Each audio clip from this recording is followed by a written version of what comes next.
Welcome back, you guys, to the Short Gut Mom Show. So before I begin, I just want to say thank you all so much for taking the time out to actually view and, comment on the video. Much love. I appreciate you all. I was like so overwhelmed and I'm so humbled that I don't even know what to say, and that's crazy for me because I always have something to say. So thank you again, and I appreciate you all. Now moving on to the video. Today I want to talk about Cameron's G-tube, and I'm going to talk about how I make her formula. I'm going to talk about how I work the pump. I'm going to talk about antibiotics, and I'm actually going to show you the actual G-tube. So before I get started, I want to just go into her formula really quickly. It's a 24 plus 2 calorie formula. So basically what that means is she gets about that much calories a day for 16 hours. She gets 3 hours at school and she gets 13 hours at home. So the first thing I want to show you is her Neocate Junior, and this is actually the powder for the formula. So I do 1 can of this in 1 scoop. I do a microlipid, which is a fat, and this is 36 mLs of this. I also do 810 mLs of sterile water or bottled water, and I also do ORS, which is a dehydration solution, and that comes into a little packet, and I put that in about 1300 mLs of water. I actually just sent that out to be shipped to us, so I'm waiting on it. So when I don't have that, I'll use sodium chloride, and I'll use 1300 mLs of that. So at the end of that, this is what you have. Again, this will last her about 16 hours. Well, not this much because I've already used it, but the formula will last her about 16 hours. So now I want to go into the actual pump and the pole. So this is Cameron's pole, and this is what the bag would look like, the feeding bag.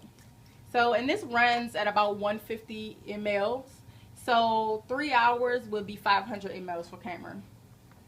So it basically goes off every 3 hours. So this is how you would put the feeding bag into the pump.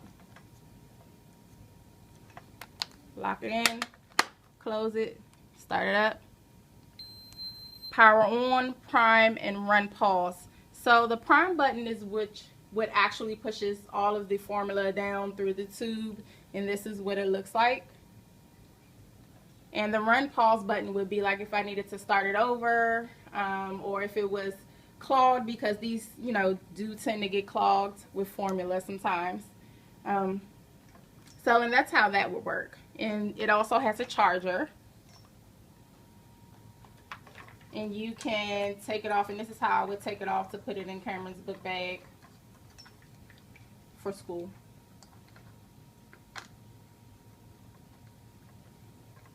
So moving on to Cameron's antibiotics. She's on 4 types of antibiotics, but she takes 1 antibiotic consistently with another one. So she takes Bactrim, Flagyl, and gentamicin, which is the antibiotic for bad bacteria. And we all have bad bacteria, but because Cameron's bowel is so short, hers is more aggressive. And she would take that with nystatin, which is for like thrush or candidus, just to counteract the cause of all of these medicines that she has to take. So with the gentamicin, I would use, because it's a vial, I would use a needle syringe. And for the other medicines, I would use a 60, a 10, I have a 3, and there's a 5 ml in her kit. So that's basically all of her antibiotics. So I want to go into the actual G-tube, and I wanted to do this today because Cameron only gets her G-tubes every 2 months. So I just wanted to show you all this and get this out of the way. So here's what the actual box would look like, and I have one of these gloves because I want to keep it sterile. So I already opened it, but I'm going to show you. And this is what the pump would sound like when it goes off at night. I never get any sleep. So this is the actual G-tube. They give you these to wipe the stomach because you do have bowel juices that come out. And this is what the actual button looks like. They also give you the Mickey tube. They give you an extra syringe just for air bubbles. So I would just clean off her stomach. I always clean off the G-tube even if it's sterile. Just, you know, for extra sanitizing. You don't have to use sterile water to fill the actual bumper up, and that's what I'm going to show you what they call it. It's called the bumper.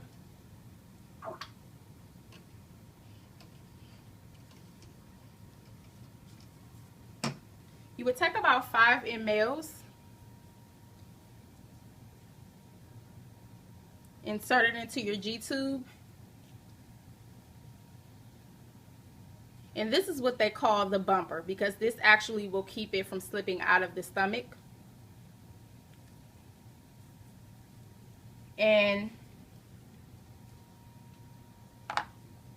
this would be the actual tube, and you would lock it in.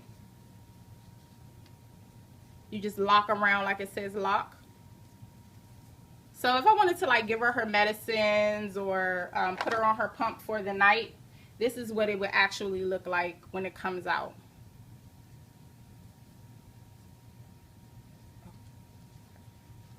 Sorry.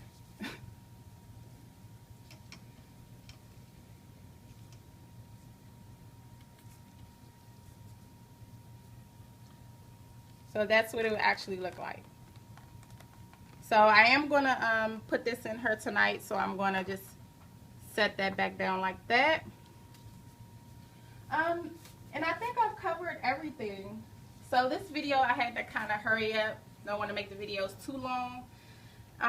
So how they would actually do that surgery is they would put an endoscope down the esophagus, which has a light on it, and you would see the light through the stomach, wherever they would see that light at, they would make an incision and then put that suture in, and then you will be able to remove and replace all the G-tubes.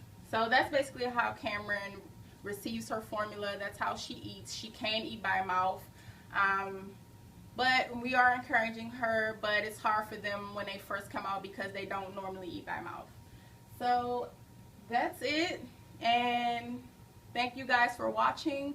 And just to leave you with something today, when you go into work tomorrow, you know, that one person at work that you might not get along with, be nice. Be like, hey, I'm about to go to the break room, get a cup of coffee. Do you want one? Because you just never know what someone else is going through at home. Again, that's no excuse for their behavior. But, you know, your words or you being nice for the day just might set them in a better mood. So, see you guys next time.